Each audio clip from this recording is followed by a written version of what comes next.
Mesdames, Messieurs,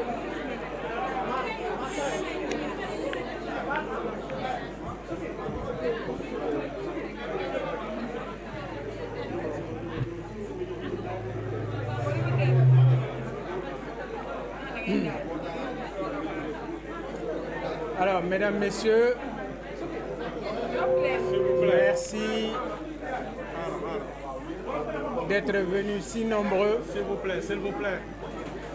Merci d'avoir effectué le déplacement. Nous venons d'apprendre le décès de Mohamedou Moustapha Ba, ancien ministre de l'économie et des finances. C'est quand même une grande perte pour le Sénégal. Je salue sa mémoire, la mémoire de l'un de nos plus valeureux hauts fonctionnaires ayant servi pendant plus de 30 ans au ministère de l'économie et des finances. Je présente mes condoléances les plus attristées à la famille éplorée ainsi qu'à la famille de tous les fonctionnaires et collaborateurs du ministère de l'économie et des finances. Mesdames, Messieurs, après 12 jours de privation de liberté, je réaffirme ici mon engagement à œuvrer pour le développement de mon pays, d'où ma conviction. Il n'y a ni vainqueur ni vaincu dans le procès de mercredi dernier à Tambacounda. La justice a prouvé qu'elle reste le dernier rempart pour le respect de nos libertés individuelles, souvent menacées par des initiatives politiciennes. C'est à dénoncer et telle une sentinelle, nous serons là pour combattre l'arbitraire incarné par ce revanchard de la scène politique et ses talibés. Il confond ses casquettes de Premier ministre et de chef de parti. Sa position actuelle lui permet d'accéder à des dossiers secrets classés, des dossiers classés secrets d'État qu'il tente de manipuler dangereusement. Il en fut ainsi à Bakel, sur une route nationale sans jalonnement, comme nous avons l'habitude de le constater à l'occasion de chaque sortie du chef de l'État. Son ministre de l'Intérieur, Jean-Baptiste Tine, le patron de la gendarmerie, le général Martin Faye, et le procureur de Tamba, Aliou Dia, ont déployé toutes leurs énergies sur instruction de leur chef pour appliquer une décision politique illégale en violation de la Constitution contre ma personne. Ils ont tous agi en vrais militants du parti PASTEF pour me mettre en prison. Le communiqué sanctionnant mon arrestation est truffé de contre-vérités. Et toutes les vidéos le prouvent. Je n'exclus pas d'ailleurs, avec mes avocats, de porter plainte contre la gendarmerie nationale. Malgré cette injustice, j'ai agi en homme responsable, sans user de subterfuges fantaisistes pour échapper à la justice, comme le faisait ce tricheur et peureux de la cité Keur Gorgui. Je suis connu pour mes actions humanistes à travers le pays pour venir en aide à mes compatriotes. Où était Ousmane Sonko lorsqu'en 2012, je mobilisais 500 millions de francs CFA pour secourir les populations en détresse à cause des inondations, certainement dans les dossiers fonciers nébuleux de son ex-mentor poursuivi pour 8 milliards par la CRI. Mon engagement pour mon pays et pour mes compatriotes ne date pas d'aujourd'hui. Et je ne cherche pas, ni par le mensonge, ni par les manipulations, à verser du sang de la jeunesse pour accéder au pouvoir. Je suis un homme de vérité, de justice, un humaniste engagé pour les bonnes causes. C'est ce qui m'a conduit à la prison de Tamba. En moins de 2 mois, j'ai fait l'objet de 2 arrestations. C'est la preuve tangible que je fais l'objet de persécutions orchestrées par Ousmane Sonko et le PASTEF, dont je suis la cible principale. Ils tentent vainement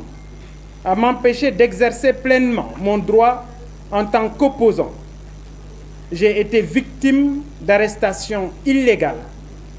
de détentions arbitraires, d'interdiction de circuler librement dans mon propre pays.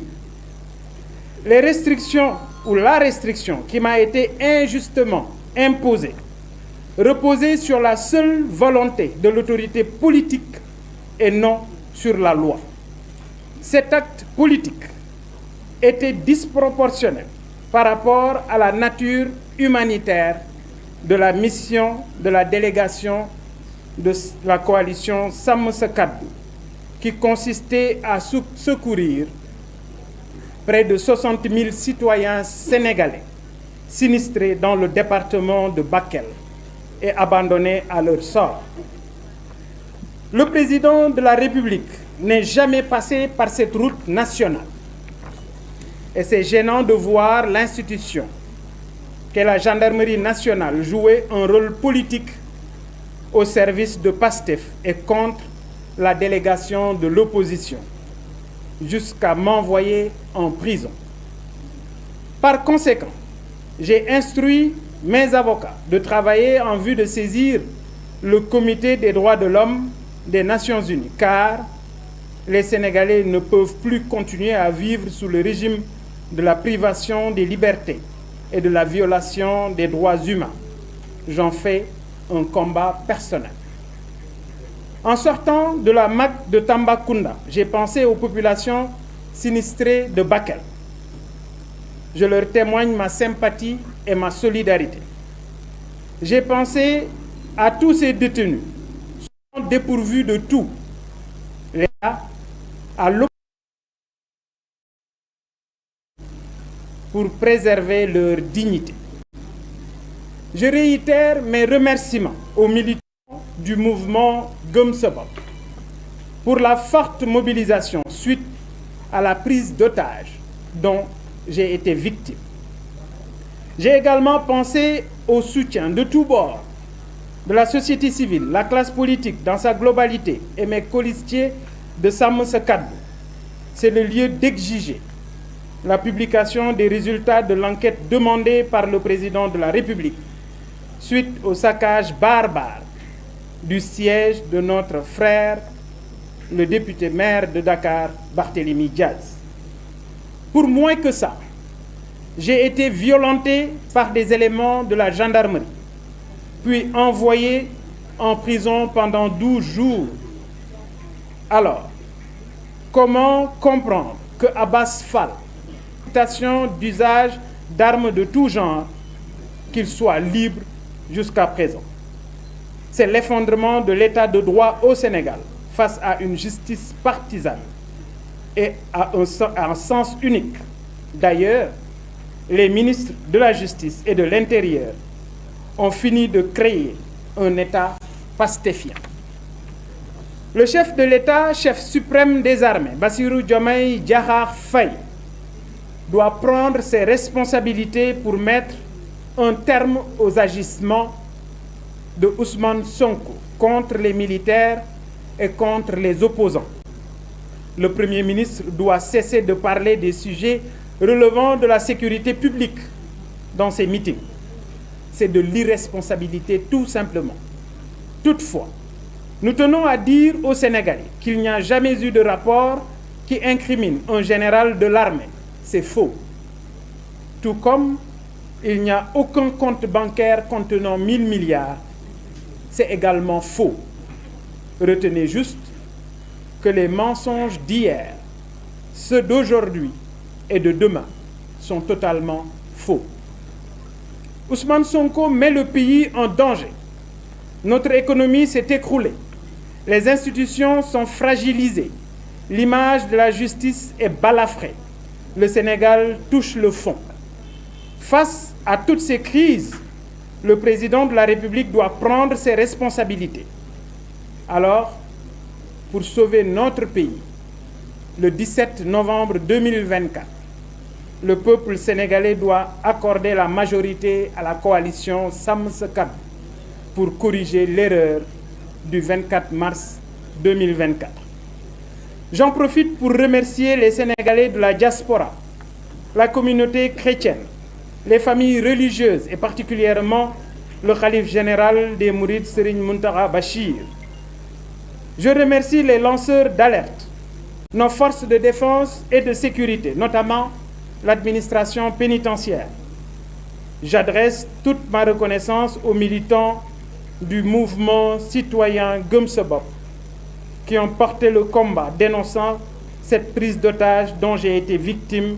sans jamais baisser les bras. Mes remerciements sont également adressés à toutes les organisations de la société civile sénégalaise, sans exception, à toute la classe politique dans sa globalité, à mes colistiers de Sàmm Sa Kàddu, aux Sénégalais de la diaspora réunis autour de ATEL et de leurs alliés. J'associe à ces remerciements toute la presse sénégalaise, les correspondants des médias étrangers, les lanceurs d'alerte, nos forces de défense et de sécurité également. Je remercie très sincèrement et j'encourage le personnel du groupe des médias sans exception. J'ai eu écho et j'ai pu suivre depuis ma cellule le travail remarquable et inlassable pour la défense de la démocratie sénégalaise et des libertés. Aux jeunes reporters, à mes consoeurs, à mes confrères de toute la presse, j'ai su garder de bons souvenirs de votre engagement pour la sauvegarde des libertés.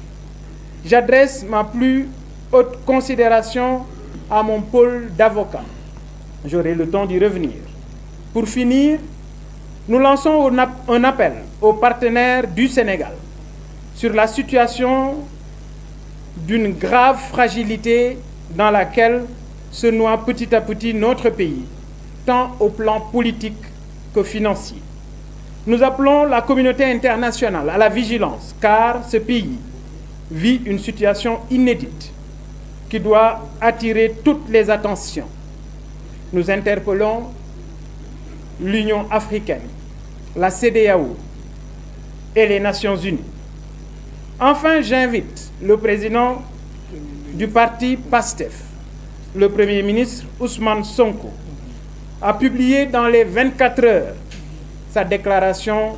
de patrimoine. Chers concitoyens, vous serez surpris. J'invite également Ousmane Sonko à dire dans les 24 heures et publiquement s'il va criminaliser l'homosexualité une fois à l'Assemblée nationale. Et enfin, il devra nous confirmer ou infirmer s'il est titulaire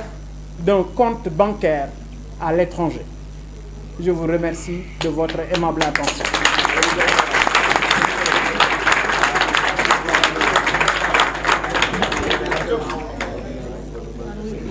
maa ngi leen di nuyu maa ngi leen di sant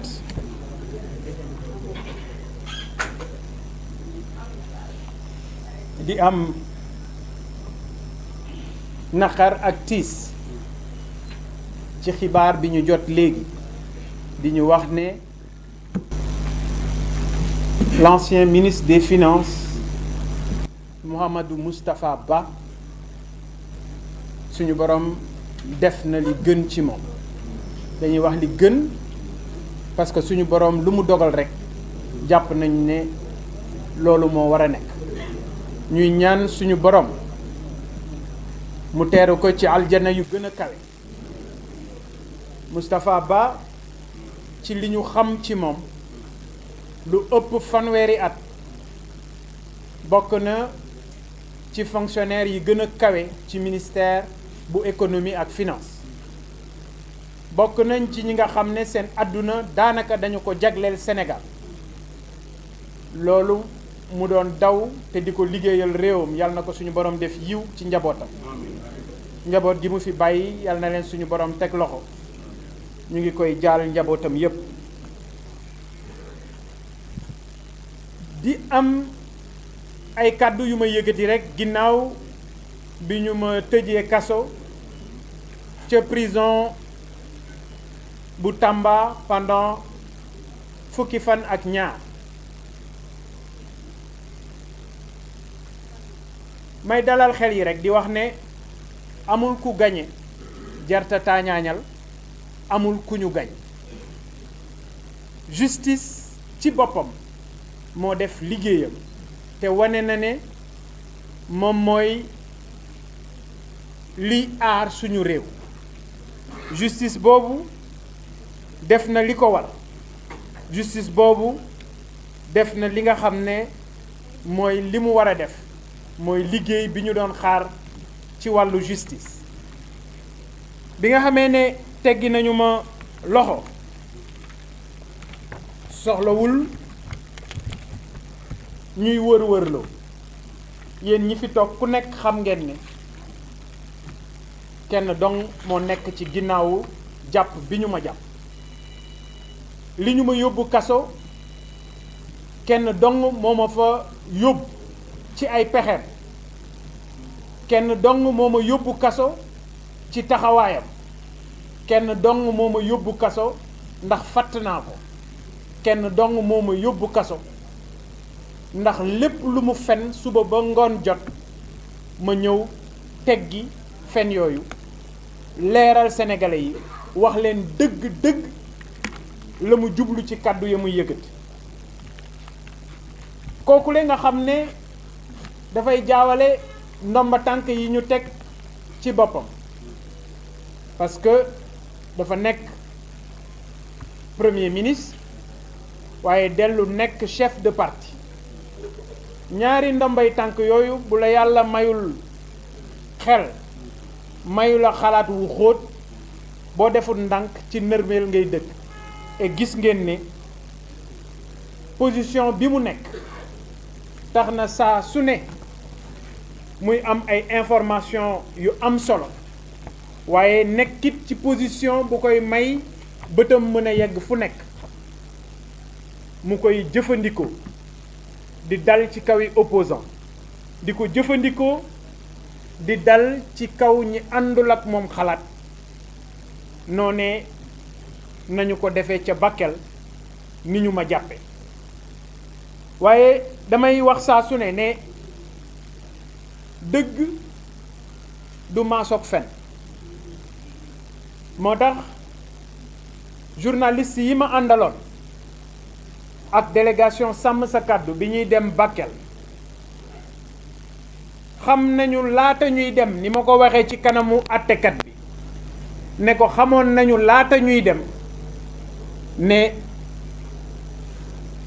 waa parti Pastef ñu ngi waaj pour dal ci suñu kaw dogatle suñu convoi. pare woon nañu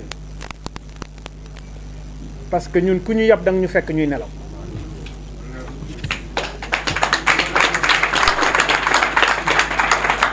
waaye tamit xamoon nañu ne gendarmerie mi ngi ñuy préparer loolu xamoon nañu ko. journaliste yi nekkoon ak man ci convoi bi toll woon nañu ci 20 fukk. bi ñu yeggee Semme dëkk bu ñuy wax Semme. Semme mooy dëkk bi mujj ci région bu Matam. Bondji mooy dëkk bi njëkk ci région bu Tambacounda ci département bu Bakel. bi ñu yeggsee Semme dañu fekk ci brigade bu Semme ci kaw tali bi ñetti gendarme. benn gendarme bi beneen bi ci des yeneen ñaar yi ci des ñëw di ñu nuyu ñun chauffeurs yi parce que man fu may jëm may dawalal sama bopp ma nuyu leen ñu ne nañu ubbi oto yi ñu xool bi ñu paree ñu ne ñu dem leen biñ nee ñu dem leen ci laa wax journalistes yi ne leen armé leen seeni caméra bi ñu demee ba Bondy moo tax ngeen gis ne bi ñu ma arrêté oto bi mu ngi daw di raam pour taxaw gendarme bi nekk sama kanam journalistes yi nekk sama ginnaaw di filmer parce que boobu man waajal naa sama bopp moo tax bi ma gendarme bi ne nous avons reçu des ordres de nos supérieurs pour que ce cortège ñu immobiliser ko ma ne ko dellul ci li nga wax mu répété waat ma ne ko dites à vos supérieurs que je serai à Bakel.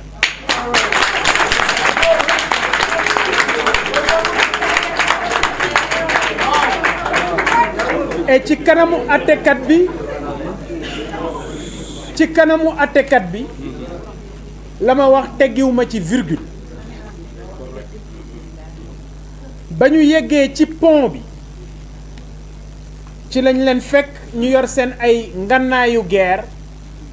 taxaw baare tali bi journalistes yi duñu ma weddi ma taxaw à 20 mètres wàcc oto bi dox jëm ci gendarme yi ma ne leen lu xew ñu ne suñu ay kilifa nee nañu dégg ngeen ko ci vidéo yi suñu ay kilifa nee nañu président dafa nekk Bakel kon sa convoi bi mënta yegg Bakel ma ne leen aha kay waaye comme yéen nee ngeen convoi bi du yegg Bakel convoi lu koy def du ay oto comme oto yi ñooy problème bi banaa fi oto yi man léegi damay dox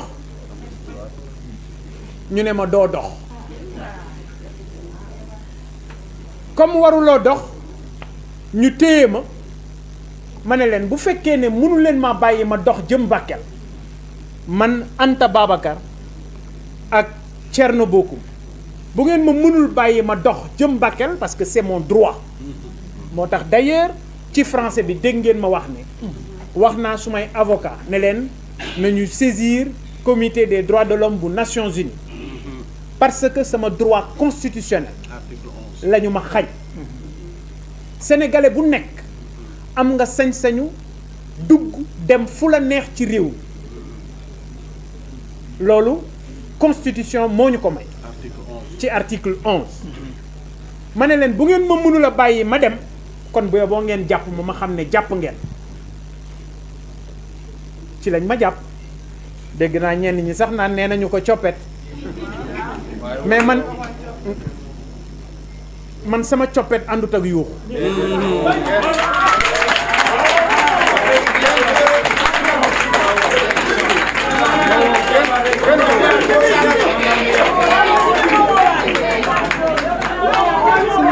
s'il vous plaît man sama coppet àndut ak yuuxu sama coppet àndut ak waali sama coppet àndut ak jibi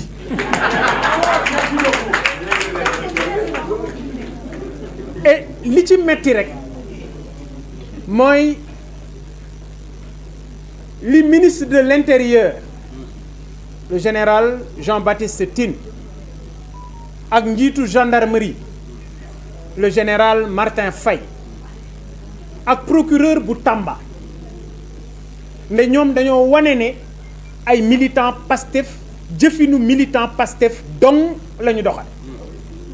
parce que ñoom ci seen bopp ñoo ruumandaat ba Bougane ñu dugal ko ci kaso dinaa ñëw ci nettali gi yëpp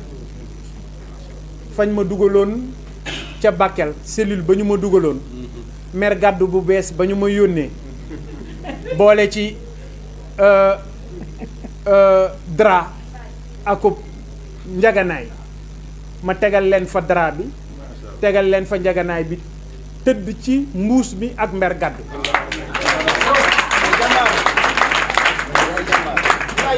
ñu jàpp ma dugal ma ci cellule boo xam ne mook toilette bi ñoo taqaloo bu ñuy saw ci toilette bi da nga koy dégg leneen lu mu àndalit da nga koy dégg ngeen xame ko noonu lañu ci jublu woon wax ju yegg dafa ko moom lañ ci jublu woon mooy toroxal ma mais xamuñu ne man ku ma xam ne der la man ku ma xam ne góor yàlla pire la man li ma suñu borom dénk mun naa def ëllëg su ma lekkee dañ maa yekkal et ñi may àndal xam nañ ne awma problème yooyu bi ñu ma jàppee le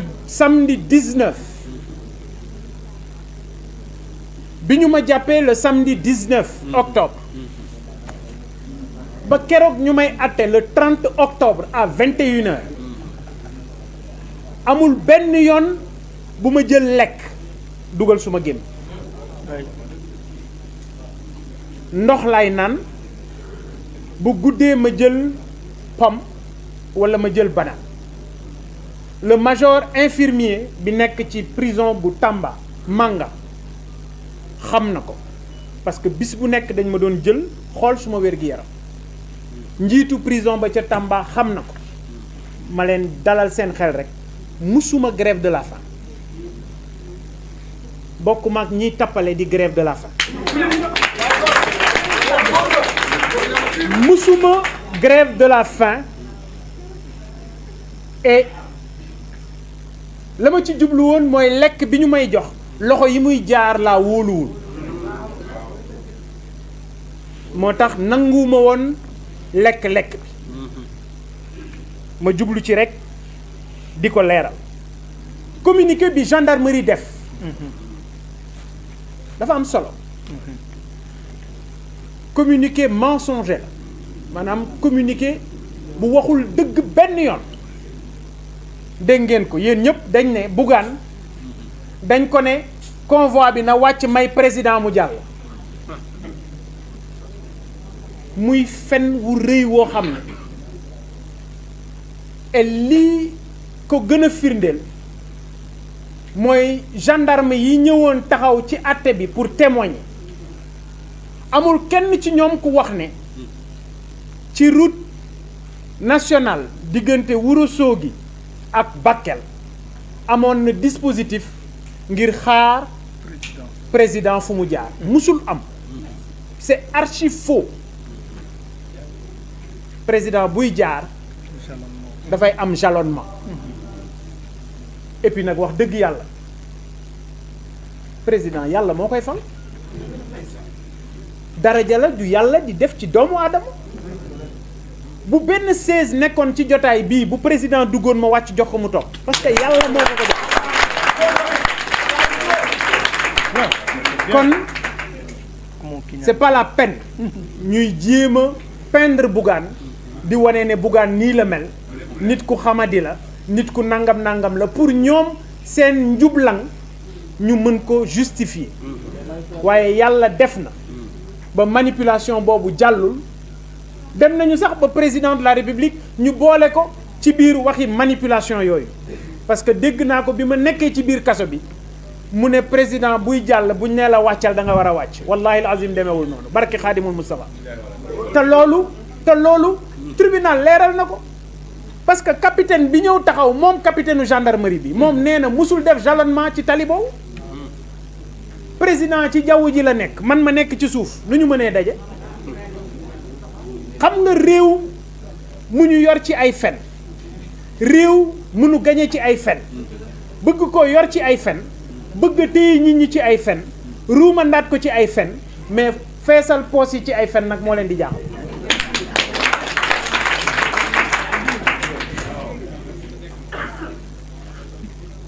dégg naa sax ñenn ñi naan wëy am na ñoo xam ne dañuy sonkolu de mooy fen rek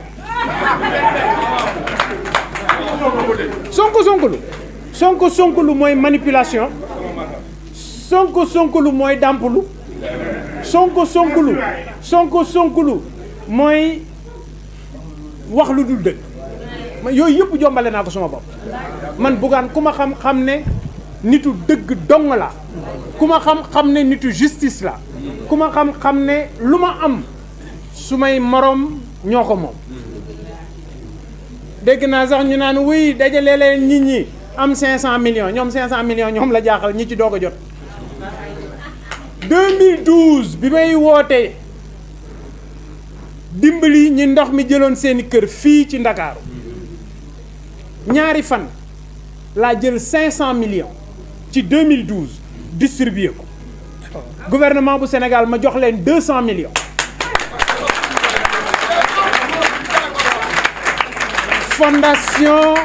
fondation Inonde Action ma jox ko 50 millions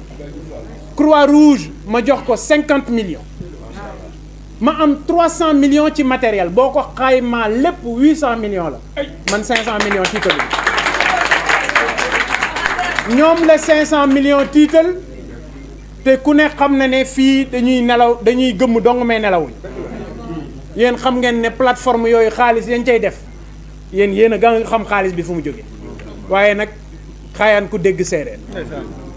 ma bëgg rek ngeen xam ne moment ñun bi ñuy liggéey di dimbali Sénégal ñoom ñu ngi woon ci mbiri suuf di njublan ndax moo tax kañu doon def seen mentor ñu yóbbu ko CREI yi di ko laaj 8 milliards na ci tontu moo gën ci weer ñaari yoon téye nañ ma ci kaso fii Ndakaaru téye nañ ma fi woo ma di ma waxi nax sa xandak téye ma garde à vue yóbbu ma présenté ma procureur dossier bi vide ñu bàyyi ma dossier bu Bakel bi noonu la vide mais procureur bi ci boppam Aliou Dia moo ma yóbbu kaso parce que commande la amoon bu mu waroon exécuter tëj na ma kaso mais rendre na ma service xam naa fa ay gor ay nit ñu baax xam naa fa ay nit ñu am dignité ci biir kaso bi dund naa ci biir kaso ba loo xam ne moom xamu ko te mënu koo dund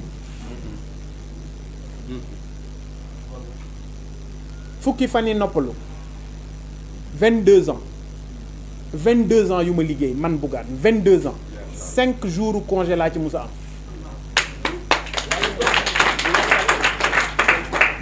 22 ans yu ma liggéey 5 jours congé laa ci musa am en 2008 laa ko amoon ñu jox ma fukki fan yi congé yeneen yu ma dem noppul dinaa ci ñëw na ma nekkee woon ci kaso bi su ma nit ya ma xamanteel ci biir kaso bi ñoom ñëpp dinaa ci ñëw parce que xam naa ne ñu ngi may seetaan waa chambre 5 maa ngi leen di nuyu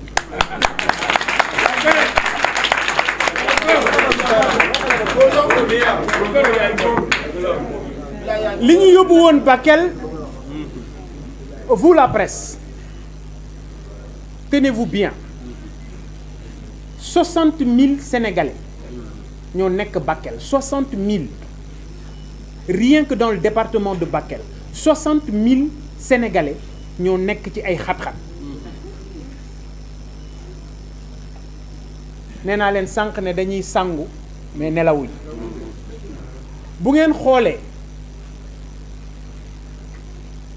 ëpp na 1000 hectares yoo xam ne ndox mi daf ko nangu 1000 ëpp na ñaari junniy baykat yoo xam ne ñàkk nañu seen tool gisu leen benn image boo xam ne télé moo ko filmé ay image portable rek lañ leen wan bi ñuy dem ñun ñaar fukki journaliste la ñu àndal ñooñu bu ñu demoon bu ñu ñëwee njublang gi ñuy wax naan wuy génne nañu 8 milliards 8 milliards moo nëy way dem leen ngeen laaj ñi nekk ci biir ndox mi ndax gis nañu 8 milliards dem leen laaj ñi nekk ci ndox ma ca Yaafara ca Yaafara ca Golmi ca Koungani laaj leen ndax ñoom gis nañu 8 milliards yooyu dégg ngeen leen ñoom ci seen bopp ñuy wax ne gisuñu 8 milliards yi kon ñun nekkuñu ci njublan nekkuñu ci njuuj njaaj nekkuñu ci wuruj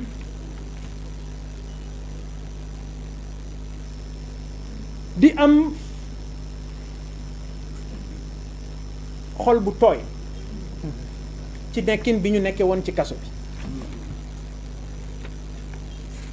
parce que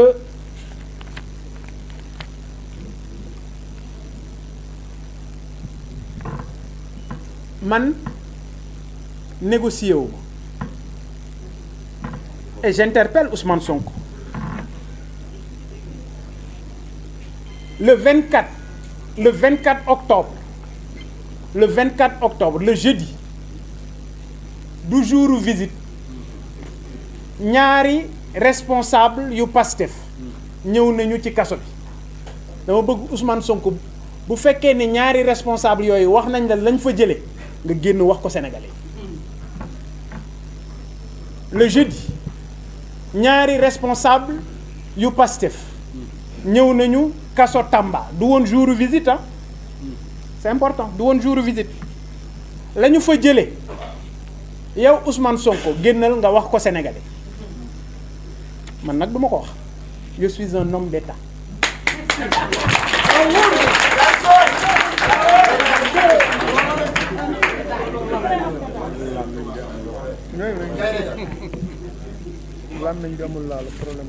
di wax rek ne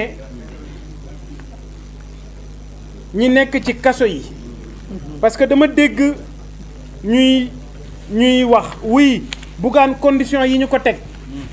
warul nekk problème mu Bougane problème mu dignité humaine la war a nekk du man mais sénégalais yi la war a doon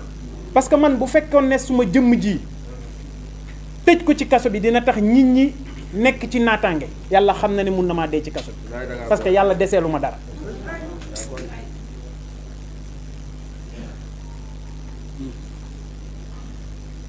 am na ñoo xam ne bi ñu leen tëjee kaso ñoom ñoo wax ne dañ doon tappale ñoom ñoo wax ne xam nga làmmiñ bu rataxle day wax ba tarxiis moom moo ne da doon tappale moom moo ne feebar lu na dem principal ñu yor seeni manipulation di manipuler ba yegg ci Serigne Mountakha Bachir di ko manipuler yàlla nañu ci yàlla musal Mbacké Balla ñu ngi koy sant ci déglu gi ak ñaan ma ne ñun kenn tëjuñu kaso ñuy négocier ñun kenn tëjuñu ci 300 mètres carrés kenn tëjuñu ci suite ak ñaari clim ak téléphone ak visite conjugale mooy sa jabar ñëw di la seet si waaw ñun kenn defuñu loolu tellement pour dire que nit ku bon la pour dire que nit ku xol bu ñuul la pour dire que nit ku soxor la parce que bu fayoon naar bi xoromam du musa ruumandaat pour ñu tëj Bougane fayul naar bi xorom fi ñu ma tëjoon j'avais une quarantaine de personnes fi ñu ma tëjoon j'étais sur 8 par 5 ou 6 à peu près 50 mètres carrés pour 40 personnes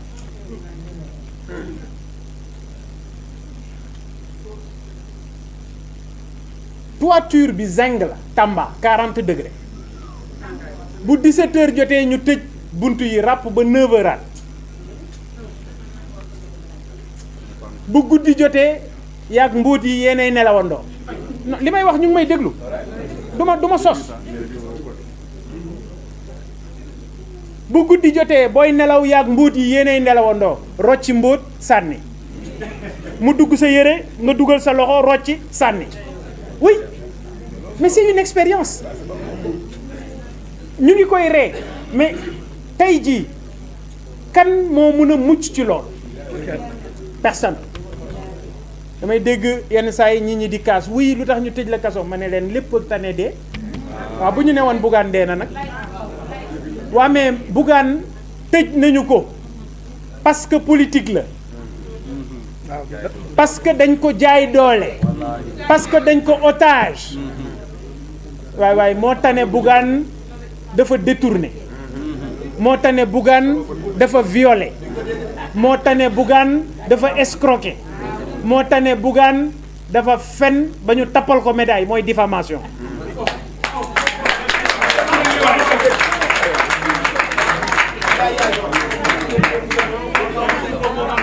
ngeen may ma rek ma remercier l'administration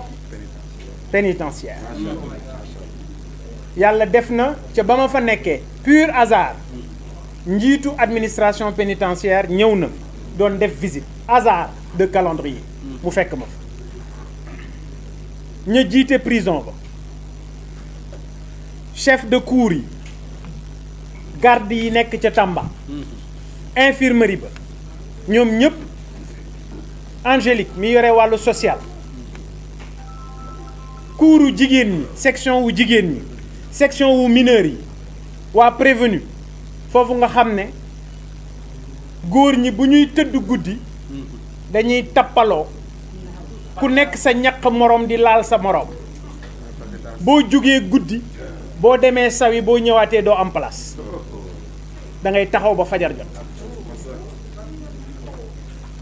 condition yooyu lay ñaan état bu Sénégal pour ñu changer ko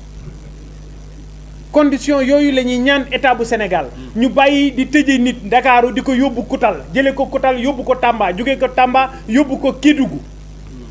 mu nekk fa amu fay mbokk amu fa dara amu fa visite kenn du ko seet si y a une dimension sociale qu'il faut prendre en considération j'invite la classe politique parce que léegi politique ak kaso benn la nañu ko def seen combat parce que comme yéen politiciens yi da ngeen di wër Sénégal xamu leen fu ñu leen di daaj à tout moment mun nañ leen daaj fenn comme ni ma gars yi daajee woon Bakel indi ma Tamba et comme ñoom ci menace la ñu dëkk bu ñu la menacé wul ñu ngi lay xupp walla di la sosal kon ñi nga xam ne mooy ña nekk ca prison bu Bakel prison bu Tamba waa chambre 5 le chef de chambre Abdou Ndiaye Boubacar El Bachir Badji Patrice Dabré Mamadou Saliou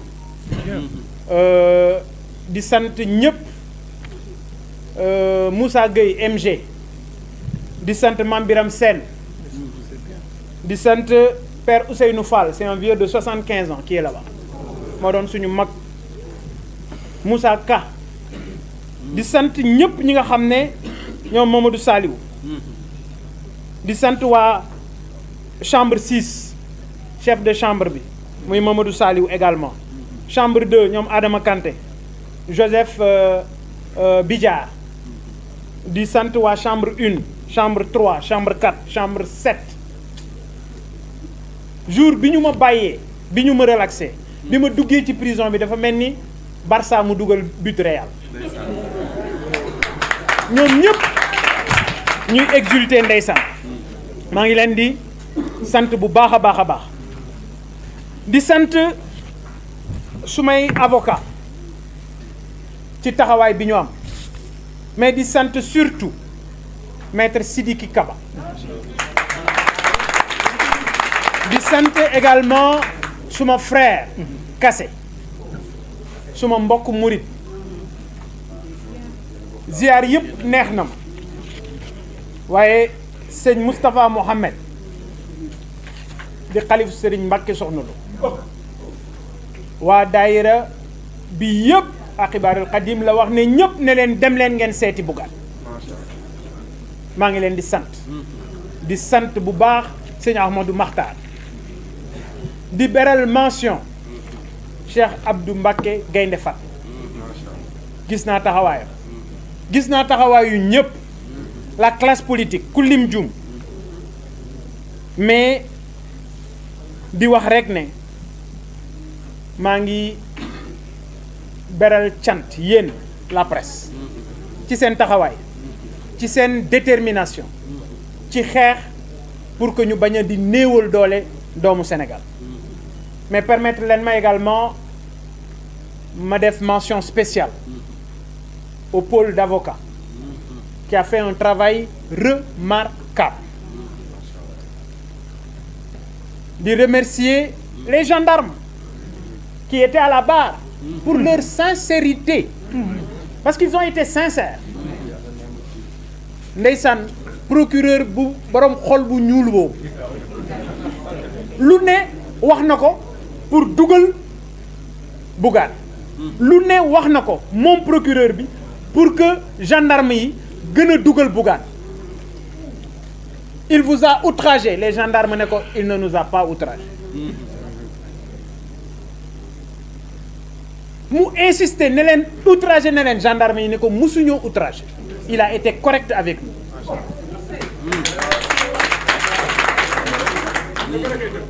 C'est important. Di remercier suma famille. Parce que damay ñëw bu leen fàtte damay rattraper remontada lay def parce que bari na lu fi xew loo xam ne bari na ay dóor yoo xam ne dóor nañ ko te nekk ma fi woon damay remontada de bee boo ngeen déglu ma alors maa ngi sant suma njaboot suma soxna ma mari di sant suma ay doom parce que je sais que épreuve bi metti na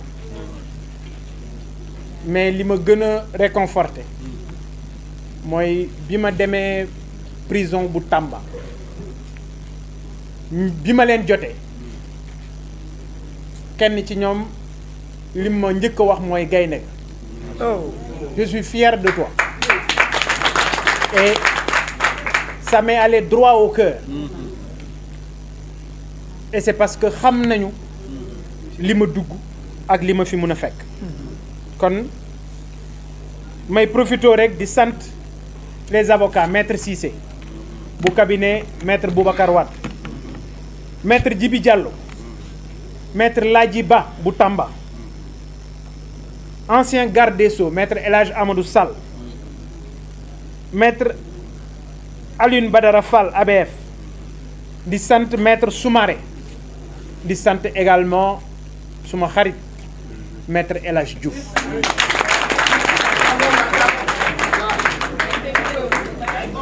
kon di wax rek ne ñun liggéeyal Sénégal rek moo ñu tax a jóg dégg naa sax ñuy wax naan ba ñuy dem Bakel ñetti butéelu ndox ak juróomi paqueti biscuit ñoom ñoo xam lu bon loolu parce que ñoom ñoo xamul teraanga ñoo ko xam ñoom ñoo xam loolu parce que xamuñu teraanga xam nga kuy dem ci xalif général di ko nuyoo 200 000 wala 250 000 kooku xamul teraanga kon du ma épanché wu sax ci loolu mais li wóor rek mooy damay inviter la classe politique ngalawaay l'armée c'est du sérieux armée sérieux na sérieux goo xam ne ba assemblée nationale budget armée kenn du ko waxtaane budget armée kenn du ci joxe sa xalaat dañuy ñëw voter ko daal di avancer et sacralité boobu ñu jox suñu armée maa ngi invité tous ceux qui sont dans la classe politique ñu def ko mais di wax président de la république comme seen waajooju ñuy wax Musallimi waxuma Musallimi de Musallimi ki ñuy wax Musallimi ngalawaay na góorgóorlu ba lu jëm ci wàllu secret d'état ñu defal ko training xamal ko ne njiit day am bàmmeelu biir ñu wax ko ne ko njiit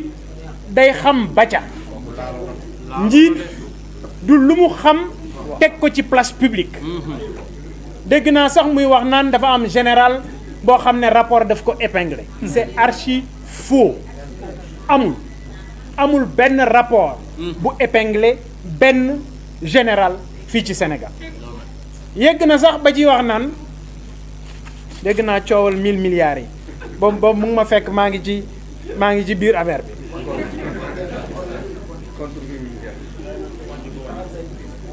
compte 1000 milliards xam nga boo nekkee nit ku inculte mooy nit ku amul xam-xam boo waxee waxi dof yi ak xar yi ànd ak yow du ñu am capacité de discernement dama lay wax ne la dama leen di leeral ne xam nga man dama yëngu ci wàllu finance banque xaalis biy nekk ci banque bi xaalis biy nekk ci coffre banque ba ci banque yi ngeen di gis ci koñ bi xaalis biy nekk ci coffre bi assurance moo koy assuré et assurance du nangu yenn montant yi amul benn banque ci Sénégal boo xam ne am na coffre bu mun a accueillir 30 milliards amul donc xaalis yi nekk ci banque yi ci Sénégal yépp boo ko dajale woon mënta mat 1000 milliards c'est pas possible waa léegi dégg naa sax comme bu ñu waxee waxi dof dafa am seen yeneen xar yoo xam ne dañuy génn di ko leeral naan oui yëf bi xaalis bi mun naa nekk à l'étranger déglu leen xaba man du ma bëgg ñu ñuy lëndëmal compte bancaire dafa sacré même bu nekkee bitim réew boo bëggee am information ci compte bancaire il faut mu am li ñuy wax commission rogatoire mus ngeen fi dégg commission rogatoire bi ñu fi toogee ak léegi da ngay bind juge bu nekk ci réew ma nga ne xaalis bi fa la nekk juge boobu mooy tàmbali liggéey bi dafi gëstu wax la li nekk ci xaalis boobu est-ce que da ngeen ko dégg fenn waay waa ji wax waxu 1000 milliards ñun fu ne ñu nga fay dem di lebi foo gis 1000 milliards wax ñun ñu ànd ak yow dem jëli ko xanaa wax ji day jeex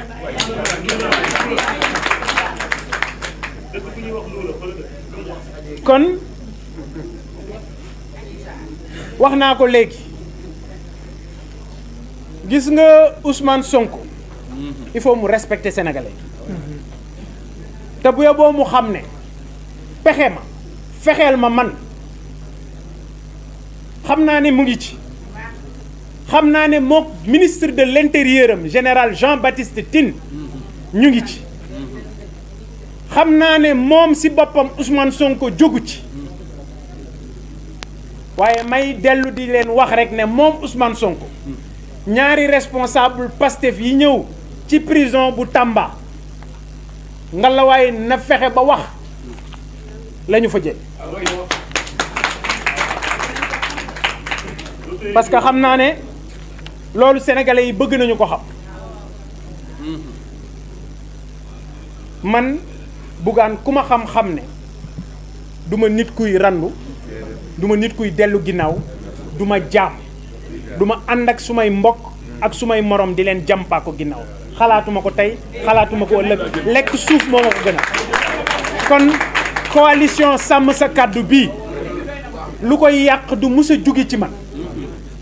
coalition sàmm sa kàddu bii xeex la ci bloc générationnel ay nit ñu taxaw ne dañuy xeex moom Ousmane Sonko wax na ba ñu jox ko réew mi tey jii ñu ngi ci campagne tey jii la réew mi gën a metti yéen njaboot yi tey ngeen gën a jaaxle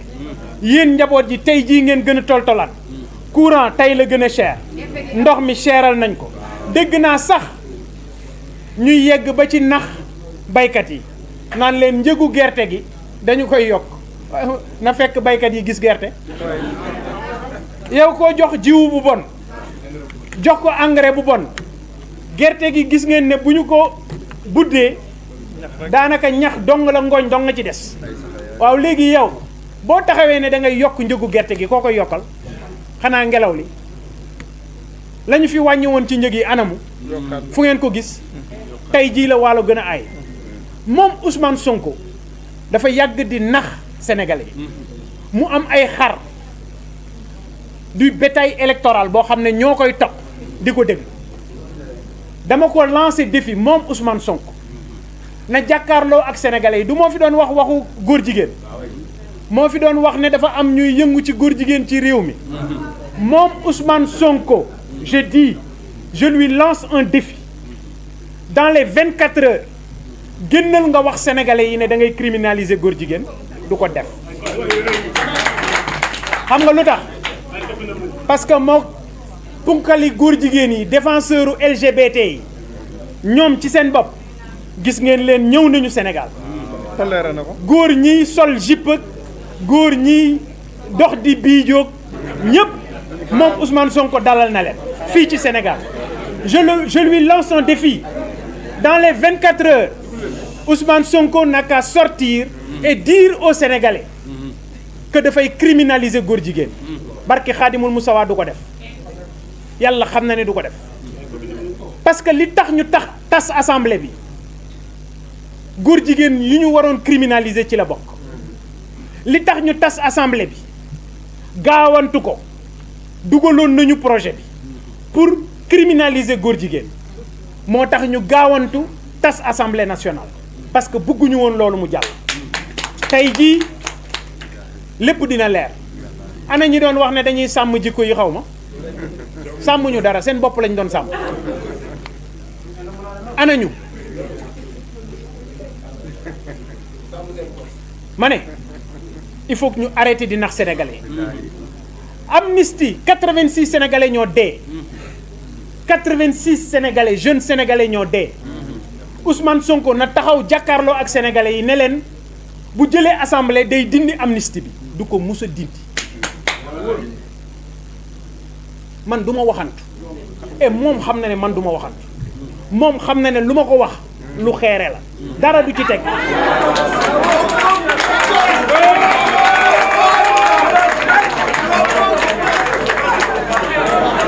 kon lancé naa ko moom Ousmane Sonko lancé naa ko beneen défi nee naa ko na leeral sénégalais yi ndax am na compte bancaire bu nekk à l'étranger waaw wala déet lay xaar ndax am na compte bancaire bu nekk à l'étranger waaw wala déet lay xaar comme réponse moom Ousmane Sonko na publier déclaration de patrimoine am alalam na ko publier bu ko publier loxo dina dar gémmi et du ko mus a publier mais Bassirou Diomaye Faye bi muy dem présidentiel moom moo publier déclaration de patrimoine moo ko publier wala publier wu ah mais lu tax Ousmane Sonko du publier ba sax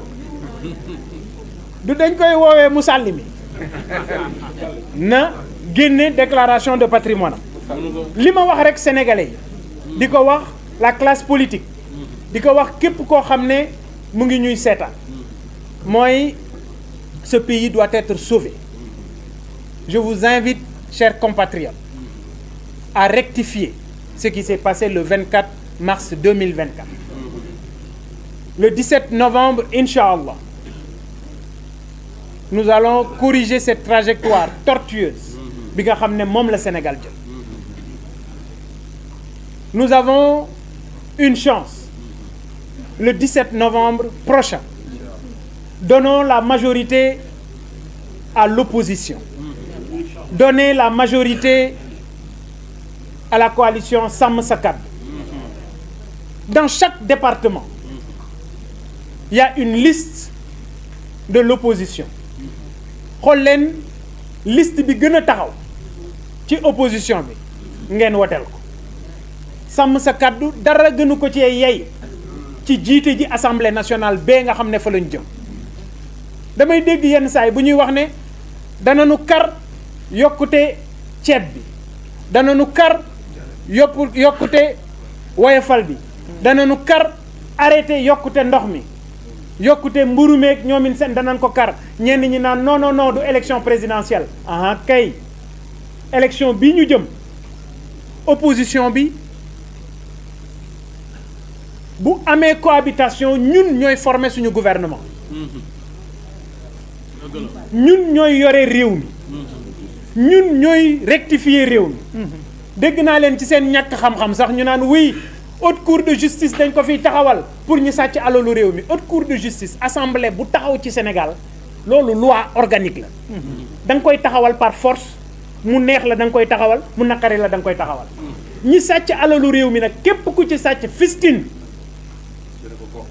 du ko goqi parce que lu ñu goqi amatul njariñ da nga koy génne da nga koy génne et sur un autre plan ana lu ñu waxoon ci transhumance merci. ana lu ñu waxoon ci transhumance lan lañ ñu waxoon ci wàllu transhumance loolu laa bëgg ngeen fàttaliku ko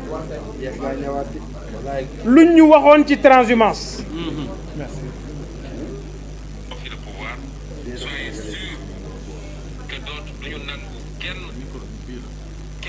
et je suis très catégorique dans ce que je dis duñu nangu kenn naan maa ngi woon j'étais opposé à lui démb mais gaa bàyyil ma gaawantu dem yóbbaale sama base bu mel ni ab détail nga yor pour ñu jox ma foofu benn gâteau loolu dootul am si nous sommes au pouvoir. ku waxoon loolu nit day am kàddu ku waxaat lii. ma bëgg ngeen xam ne tey jii ñi bañoon démb suñu nangoo tey seen pexe jubul tey jii ñi daw fekki Pastef ñoom ñëpp ay defkatu njombele dañuy wut couverture te moom si boppam Ousmane Sonko waxoon na ne soxlawu leen mais ma bëgg rek ngeen xam ne am na suma benn mbokk ndar-ndar bi ma ko yëgee ci biir kaso bi suma gaay yi ma tëddaloon ñu ne ma mais loo xalaat ci mbir mi ma ne leen awma ci xalaat moom rek moo xamutoon ne dem na moom rek mais ñun ñëpp xamoon nañ ne dem na moom si boppam turu sàmm sa kàddu moom si boppam moo ko génne moom bi ñuy wax parce que Barthélémy Diaz moo ne VAR valeur alternative républicaine ñu ne déedéet dindi républicaine def ci responsable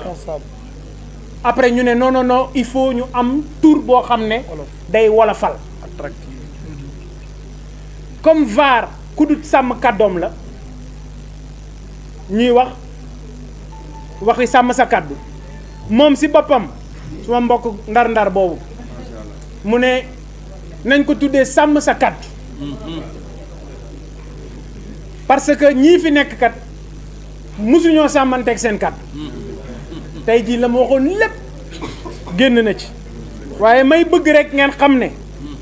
moom mii fi nekk it moo waxoon lii pour ñiy wax ne opposition kenn du ko jox majorité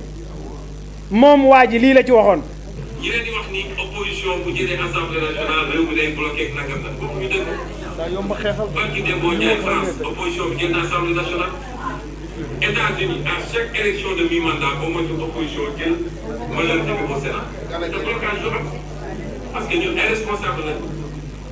waaye dinañu saytu ñu yore réew mi. alors ñoo ko gën a responsable. ñun ñii ñoo ko gën a responsable ñun ñoo ko gën a responsable parce que man bi ñu ma tëjee kaso Tamba dem nga 40 degré man tëdd naa ko tappalewu ma yónnee wuñu ma convocation ma ne booy yi génn leen ci mbedd mi yéen bi ngeen di ñëw les responsables bi ngeen di ñëw lu leer laa leen wax dama ne leen bu ngeen di ñëw ci dal ak ci jàmm ñëw leen bu fi kenn indi benn fitna sama njaboot bu fi kenn indi benn fitna xam nga lu tax parce que man wóolu naa sama bopp ba may ñëw dama indi feuille yëpp teg ci taabal ji feuille bu ci nekk dama ko teg ci taabal ji marqué ko juge bi wax may tontu procureur bi wax may tontu parce que aw ma woon dara lu may nëbb j'étais quitte avec ma conscience li ma bëgg rek ngeen xam ko mooy moom Ousmane Sonko bee boo na xam ne campagne bi mu ngi doog a tàmbali parce que man maa ngi doog a tàmbali jërëjëf